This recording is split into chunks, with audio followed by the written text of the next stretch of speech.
బోధన్ మాజీ శాసనసభ్యులు షకీల్ అమీర్ అకాల వర్షం మరియు వడగళ్ల వాన వల్ల దెబ్బతిన్న పంట పొలాలను పరిశీలించారు.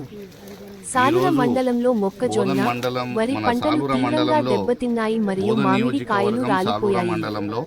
రైతులు కోలుకోలేని విధంగా నష్టపోయారని ఆందోళన వ్యక్తం చేస్తూ ప్రభుత్వం వారిని ఆదుకోవాలని డిమాండ్ చేశారు. రాత్రి పడిన భయంకరమైన వడగా వానలతోని ఇక్కడున్న పొలాలు దాదాపు 1500 ఎకరాల పొలాలు, వరి కానీ మొక్కజొన్న కానీ అలాగే అరటి కానీ ఇదంతా కూడా టోటల్గా నాశనం అయిపోయింది. రైతులందరూ కూడా చాలా బాధల్లో ఉన్నారు. నేను ఇక్కడున్న ఎమ్మెల్యే గారికి నేను విజ్ఞప్తి చేస్తూ ఉన్నా, మీరు ప్రభుత్వ సలహాదారుగా ఉన్నారు, మీ ఒక క్యాబినెట్ హోదాలో ఉన్నారు, మీరు సీఎం గారికి అత్యంత సన్నిహితులుగా ఉన్నారు. మీకు ఒకటే ప్రశ్న అడుగుతా ఉన్నా, మొన్న వరి పంటలు కూడా ఇక్కడ వరదల వల్ల ఈ 3 గ్రామాల్లో అన్ని విధాలుగా వరి పంటలను నాశనమైనాయి. ఏదైతే సోయా కానీ వరి కానీ అన్నీ కూడా మనం పోయిన వర్షాకాలం చూసుకుంటే ఇక్కడ అట్లనే రైతులకు అన్యాయం జరిగింది. 1700 కోట్ల రూపాయలు రాష్ట్ర ప్రభుత్వం మళ్ళీ ఈ వడగా వానలు పడ్డ రైతులకు ఆదుకోవాలనే ఉద్దేశంతో రిలీజ్ చేసిందని ఒక ప్రకటన విన్నాం మేము. ఆ ప్రకటనలో భాగంగా ఈ 3 గ్రామాలకు ఎంతైతే నష్టం జరిగిందో ఇక్కడ ఒక్క రూపాయి సాయం కూడా రాలే అని కూడా నేను మీకు చెప్తా ఉన్నా.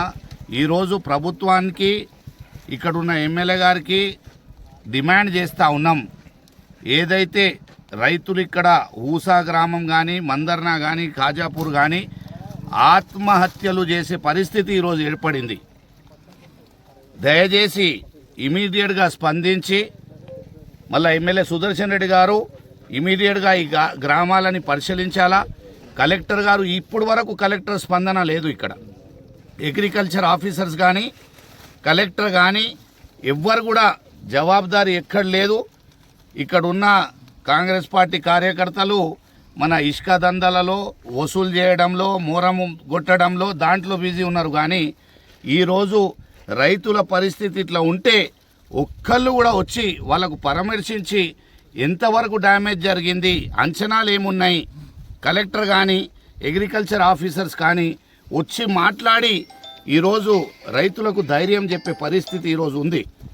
నేను స్థానిక ఎమ్మెల్యే గారికి నేను విజ్ఞప్తి చేస్తూ ఉన్నా, మీరు హైదరాబాద్ వదిలేసి ఇమీడియట్గా ఇక్కడ వచ్చి రైతులతో కూర్చోవాలా, వాళ్ళకు ధైర్యం చెప్పాలా. వాళ్లకు నష్టపరిహారం అనేది ఎకరానికి కనీసం 50,000 చొప్పున ఈరోజు నష్టపరిహారం కల్పించాలా. ఎందుకంటే పూర్తిగా డ్యామేజ్ అని మనం యాక్సెస్ చేస్తే డ్యామేజ్ 10%, 20%, 30% అని చూస్తాం. ఇక్కడ 100కు 100% డ్యామేజ్ అయిపోయింది. మొత్తం కూడా 100కు 100% డ్యామేజ్ అయితే మీ అధికార యంత్రాంగం ఏం చేస్తూ ఉన్నది? ఈరోజు నిజామాబాద్ కలెక్టర్ గారిని నేను అడుగుతా ఉన్నా, మీరు ఇప్పుడు ఇమీడియట్గా వచ్చి రైతులకు ఎక్కడెక్కడ ఎంత డ్యామేజ్ జరిగింది, అగ్రికల్చర్ అధికారులు కానీ అందరు వచ్చి కూడా మళ్ళీ దీనికి ఎనలైజ్ చేసి ఎంతవరకు డ్యామేజ్ వచ్చింది ప్రభుత్వం నుంచి ఒక స్టేట్మెంట్ రావాలా. గతంలో కూడా పెద్ద నాశనం జరిగింది. వర్షాకాలంలో అన్ని పంటలకు వరద వల్ల పెద్ద ఎత్తున డ్యామేజ్ జరిగింది. వరదల వల్ల అది కూడా నష్టపరిహారం ఈరోజు వరకు రైతులకు రాలే.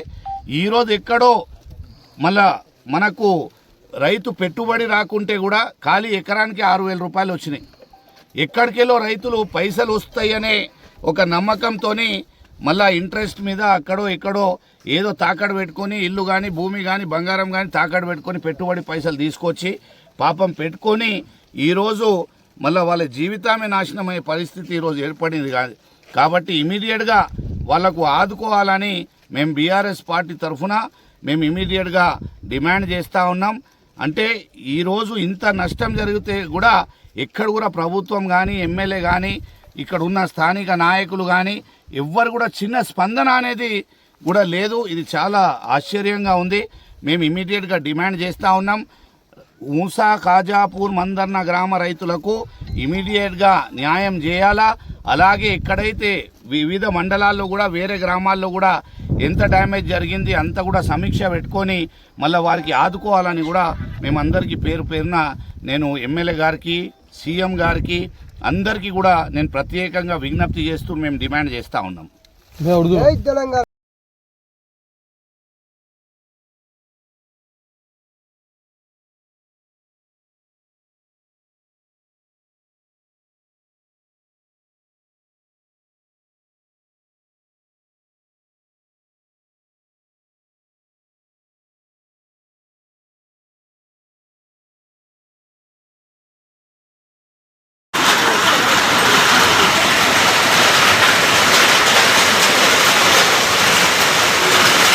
మాజీ శాసనసభ్యులు షకీల్ అమీర్ అకాల వర్షం మరియు వడగళ్ల వాన వల్ల దెబ్బతిన్న పంట పొలాలను పరిశీలించారు.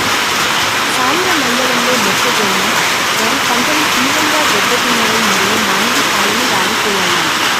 రైతులు కోలుకోలేని విధంగా నష్టపోయారని ఆందోళన వ్యక్తం చేస్తూ ప్రభుత్వం వారిని ఆదుకోవాలని డిమాండ్ చేశారు.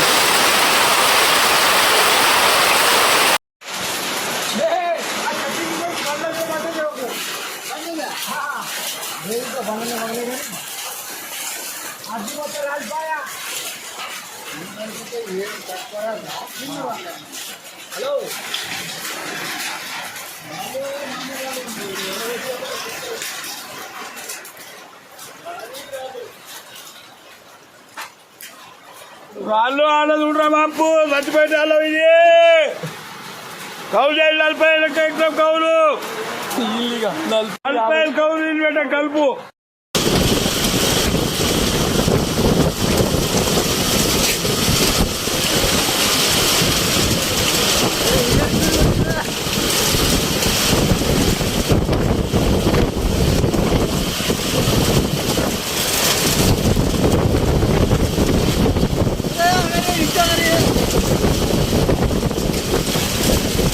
ఇది రాకుందే